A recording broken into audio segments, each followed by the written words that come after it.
Have you ever tried to detox from Lyme and then felt worse instead of better? You're not alone, and it's not your fault. Most people try to detox too hard, too fast, and end up triggering major flare-ups. In this video, I'm gonna walk you through the best natural detox methods for Lyme disease and how to do it safely without making it worse. So why does detox even matter for Lyme disease recovery? Well, when you kill Lyme microbes, when they die off, they release toxins into your bloodstream, into your body, into all your systems, and we need to remove that out of the bloodstream.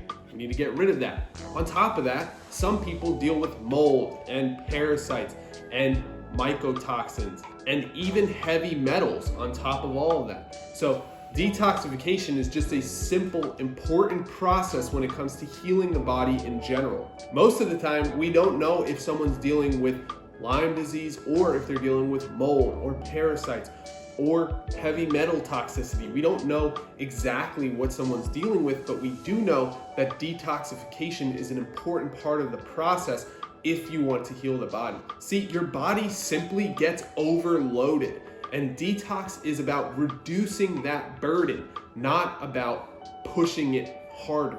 It's about removing roadblocks, not about going as hard as you can and pushing through the pain. But detoxing the wrong way can trigger crashes, brain fog, fatigue, and even worse than that. Here are some signs your body is struggling to detox properly.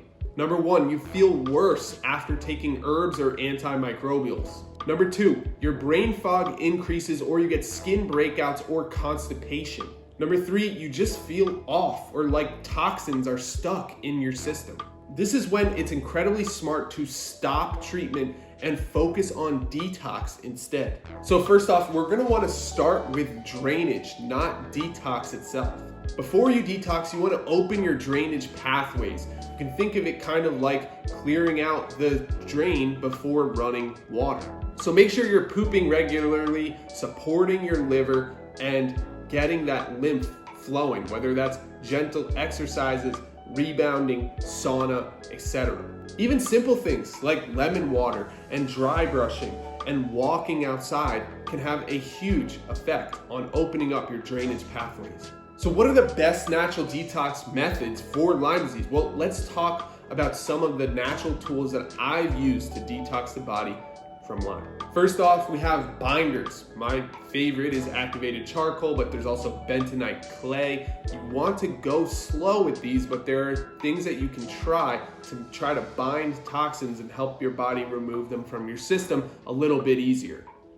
Again, I liked and I used activated charcoal during my process, but go slow, try it small amounts at a time, and don't stay stuck with binders forever. Just use them as a tool while you need them. Up next, liver support. And for this, I love herbs. And I love herbs for a lot of reasons, but these specific herbs can really help to support the liver. Things like milk thistle, dandelion, or burdock can help the body process waste through that liver and detox out all the waste and toxins that are in there. Up next, lymphatic flow, right? Sauna, dry brushing, rebounding. We talked about these things slightly already, but they are very important when it comes to getting the lymph flowing in your body. This just helps move the toxins out. And finally, anti-inflammatory herbs.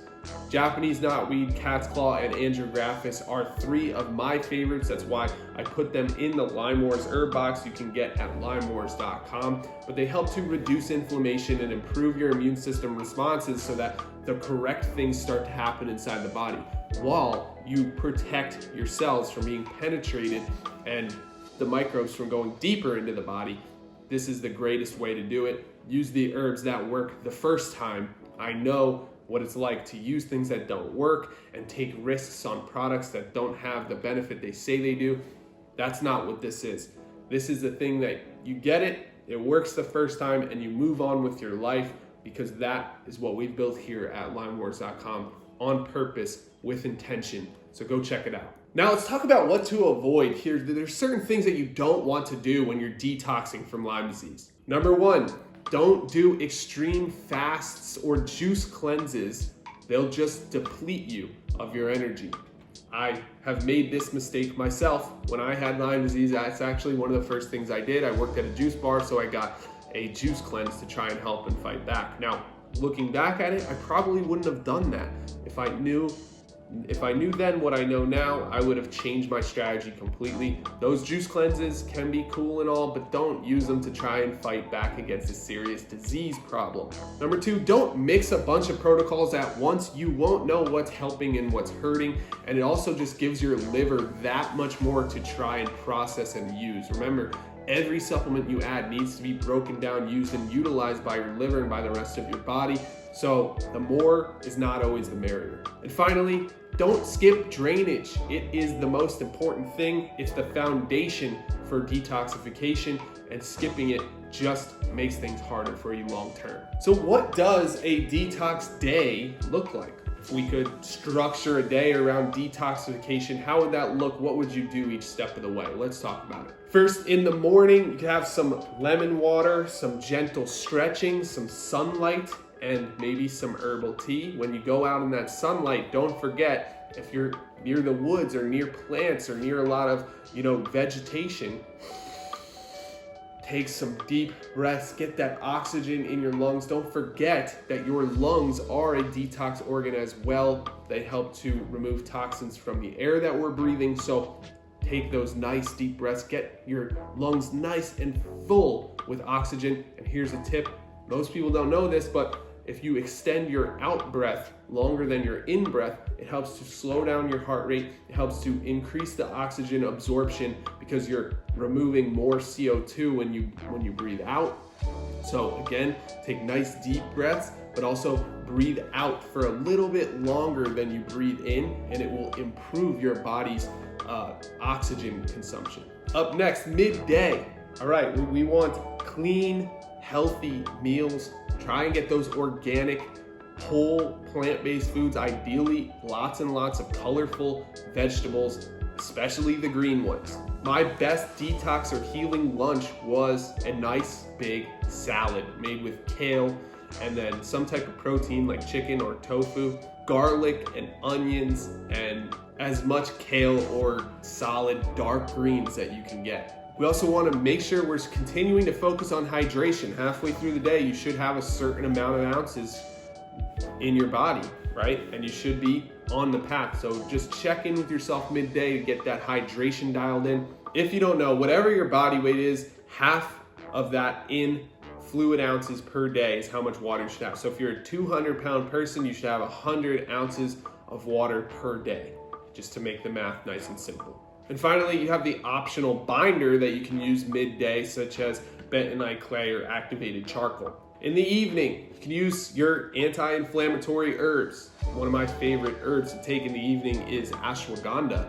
This one actually helps to reduce stress levels and cortisol so that you can get ready for bedtime, which is amazing. But also, obviously, Japanese knotweed, cat's claw, and andrographis. You can take them in the morning, in the evening, whenever you're going to remember to take them, take them. Another great thing to do in the evening is take a nice detox bath, do some dry brushing. You can have an early bedtime, right? I mean, now I'm not saying you have to go to bed at like 7 p.m. every night, but give yourself that extra time to rest so that you can feel great the next day. Like at least you had enough time to sleep. Often people say they don't sleep enough, but are they even giving themselves that window of time to sleep in? So as you can see, there's nothing extreme here. It's just gentle support day by day, and consistency is everything. The best natural detox methods for Lyme disease are gentle and gradual. They are consistent over a long period of time, and they continually improve and get better. They help you feel better, not worse. If you want to start supporting detox the way I did, I've got a box that has the exact herbs that I use, and now over 2,000 others have used these herbs to get amazing results and get their body better from Lyme disease so they can feel like themselves again, show up as their true full selves in their family, in their work life, in every other area of life, because they use the herbs that worked the first time. You can get them too at lymewars.com. Or if you're just starting your journey, I've got a free guide that you can download. It's got 6 science-backed steps that you can take to start taking back your body and feeling like yourself again. It's completely free. Just go to the link in the description below. You can go grab that. It's free, and then you read it, take the steps, and let me know how you feel. If you're not completely better, we can work together to help you get there. And use the herbs along with your healing journey because, well, they simply work the best out of anything else that I've tried. Don't forget to subscribe and check this video out right here if you want to continue your Lyme healing journey. I'm here for you. Let's do it.